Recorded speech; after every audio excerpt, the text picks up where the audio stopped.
I want to give a quick disclaimer and huge trigger warning. I break down pretty bad in this video. I'm discussing some really hard topics. I have tried to record this video so many times it's unreal. This is the reason why I was diagnosed with PTSD. I talk a lot about being diagnosed with PTSD. I talk a lot about my struggles.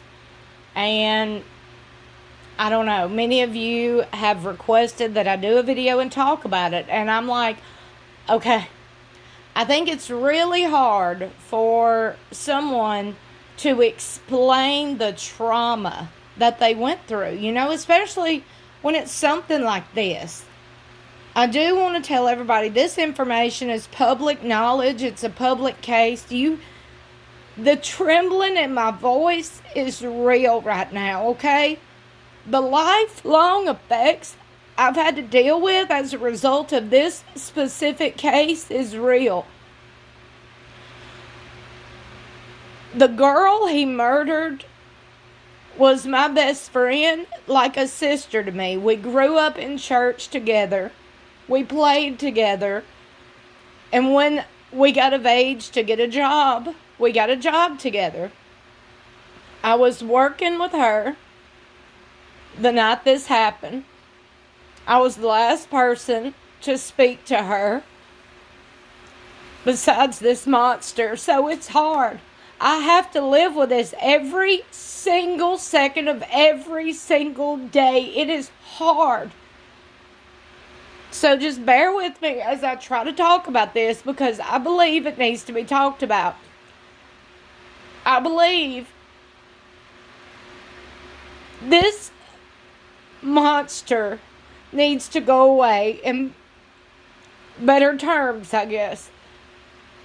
Because every time I see his picture on the news or on my feed, because y'all know that I do talk about the news and gossip.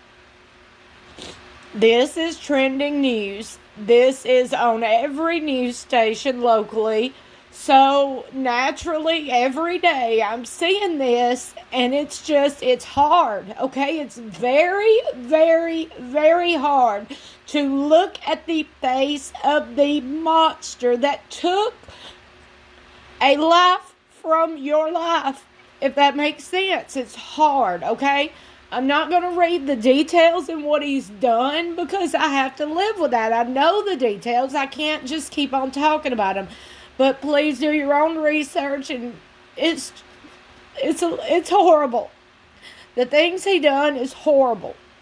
But the state of Mississippi wants an execution date set for ex-Marine recruiter convicted of murder. Yes, he was an ex-Marine.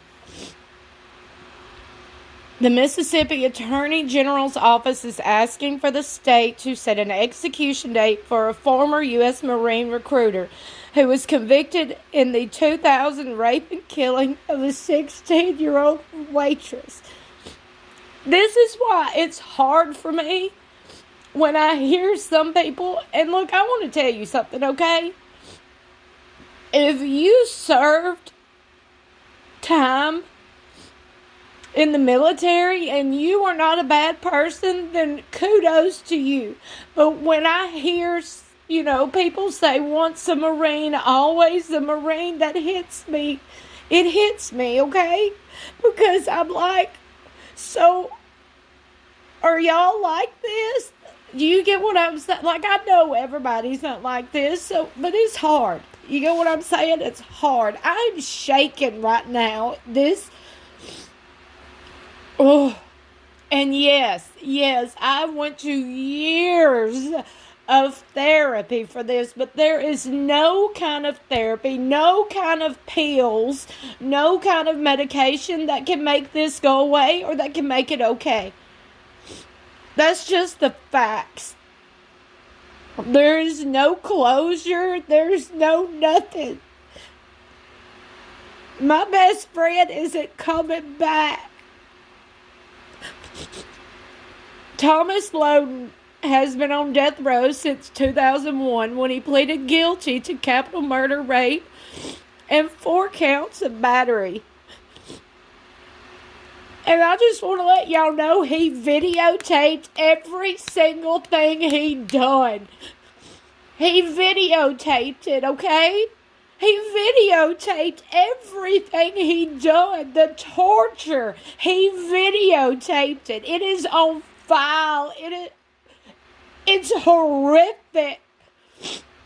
So when people say that I use mental illness as an excuse to be angry or to be passionate about certain things, that's why I'm passionate. I'm like, y'all have no idea.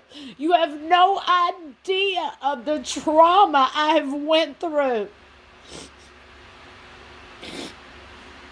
According to documents the Attorney General filed Tuesday with the state Supreme Court, LODEN kidnapped Lisa. I can't read all that. I can't. She disappeared June 22nd of 2000 on her way home from working as a waitress at her family's restaurant in the Dorsey community. Prosecutors said she was last seen driving out. This is why I said it's hard, okay? It's hard because I left the same time she did. And we went separate ways because we live separate ways. Her body was found the next day in his van down the road from my house. I seen the van go up the road on a wrecker. It's really hard, y'all. It's really, really hard. My daddy searched. He was part of the search. It's so hard. During LODEN's sentencing hearing, after he pled guilty, he did not cross-examine state witnesses, did not object to exhibits that prosecutors showed, and did not offer any evidence to help his own case. The Attorney General wrote, LODEN filed several appeals of his conviction, and those were all unsuccessful. In 2015, he joined four other Mississippi death row inmates in a federal lawsuit challenging the state's lethal injection protocol. The state revised the protocol to allow the use of that cannot be contained. Oh, this is so hard. But I think it's really important for me to talk about because this monster is not taking my voice. I'm tired of people trying to take people's voices. Everybody has a story. Everybody's been through something, you know? A federal district judge granted an injunction to prevent the state from using compounded barbiturates, but the 5th U.S. Circuit Court of Appeals reversed the ruling. The case is back at the district court and is unresolved. The state attorney general's office wrote Tuesday that the ongoing challenge to the lethal injection protocol is not setting LODEN's execution. Coxwell, one of the attorneys representing LODEN in the federal lawsuit, declined to comment Tuesday on the attorney general's request for an execution date because he had not read the filing. Another attorney in the federal lawsuit, Stacy, did not immediately respond to a phone message from the Associated Press. The execution in November 2021, which I did cover on my true crime channel, CrimeLine, was Mississippi's first in 9 years. A lethal injection was given to a David Neal Cox who pled guilty to killing his estranged wife and assaulting her young daughter as her mother lay there in 2012. I do want to say this. I don't know why they're going back and forth. I don't know. I honestly don't. What I see on the news is they're giving him a deadline to comment. Why are you giving him any kind of voice? Why? Do not give these people a voice when they took voices from so many people. This disgusts me and makes me so sick. As somebody who literally lost her life the day my best friend died, it is freaking hard, okay? It is hard. I know everybody's journey is different. I know everybody's struggle is different. And I'm telling you right now, this shit ain't easy. He don't deserve a voice. He don't deserve a voice at all. You want to ask me about my comments? Here's my comments. Do him the same way he done her. Take his life. And as a Christian, I feel bad for saying that, but he took the most precious thing on this earth, in my opinion. That girl was as good as gold. She had her whole life ahead of her. Her whole life. She was smart, talented. She could sing, so beautiful. She was so sweet. And you took her.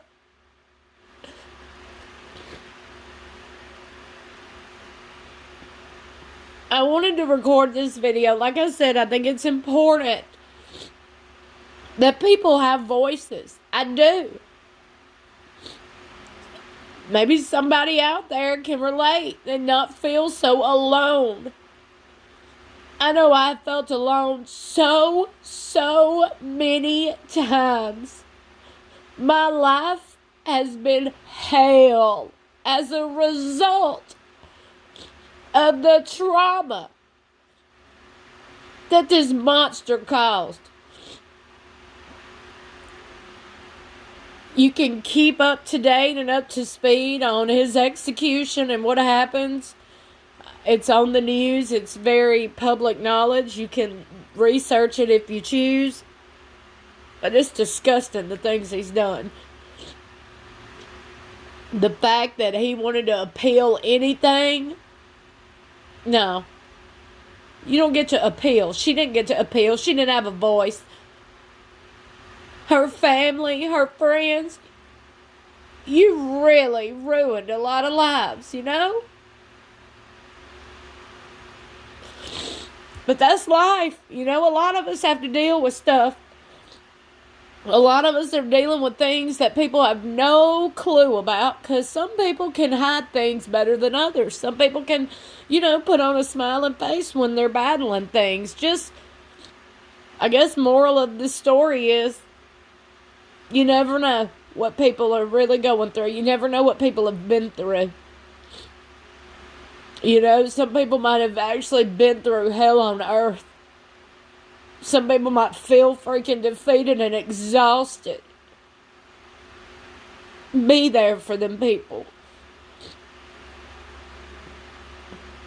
I mean, I don't know. Whenever I started my true crime channel, you know, I felt real passionate about helping people and victims. I still do. But I knew this would come up. I knew it was, because it's about that time. It's been 22 years, almost 23 years since she was took. Well, it's been 22 and a half. And it's been hell every day. Every day. Time don't make it go away. People say time heals. Sometimes. I mean, some days are better than others. But then, you know, here lately, I've had to see this on the news every single day. So, it's like I see it when I'm not looking for it. So, I'm just going to go ahead and address it and be done with it. When he's executed, I hope I feel better. But I don't know. Ooh, I had to walk away for a minute, y'all. I had to go blow my nose. Lord have mercy. This was hard. This was really hard. So, if you've stuck around this long, I appreciate you so much. Hugs to you. I wanted to show y'all this tattoo I got about 12 years ago. It was on the anniversary of her death. She had been gone for 10 years. And I went and got a tattoo of a heart filled with puzzle pieces, missing one puzzle piece. I don't know if you could see it because the coloring isn't really good in this photo. But it's like dark pink and goes into light pink. And then, of course, the missing piece is just the color of my skin because it is a missing piece. She will forever have that missing piece. And I do feel her with me every single day. I do. I know that she looks down and hears me talking about these crazy cuckoo videos. And she's just like, girl. Because I'm going to tell you, she was so much classier than me. We were the total opposites in that. Like, I've always been outspoken and just, you know, trying to make people laugh. And she was always so reserved, so quiet. But she would always laugh at me. So I know she's looking down at me like, OMG. She's probably covering her eyes and her mouth. Lisa, I miss you. I love you. And I can't wait to hug you again. Thank y'all so much for watching. I appreciate y'all so much. Subscribe if you haven't already. I would say share this video, but I don't want you sharing me breaking down. Like, it's a lot. But I did want to talk about it because, I don't know, a lot of people have, like, hit me up in emails and DMs and like, can you please discuss this? Can you please? And I'm like, y'all. And then I keep seeing it now every day. So I'm like, okay, let me talk about it. Let me talk about it. And then I'm done with it until he's executed. And then, God forgive me, I'll probably be praising Jesus that day. Thank y'all so much for watching. I love y'all for watching. Go hug your loved ones and hold them tightly.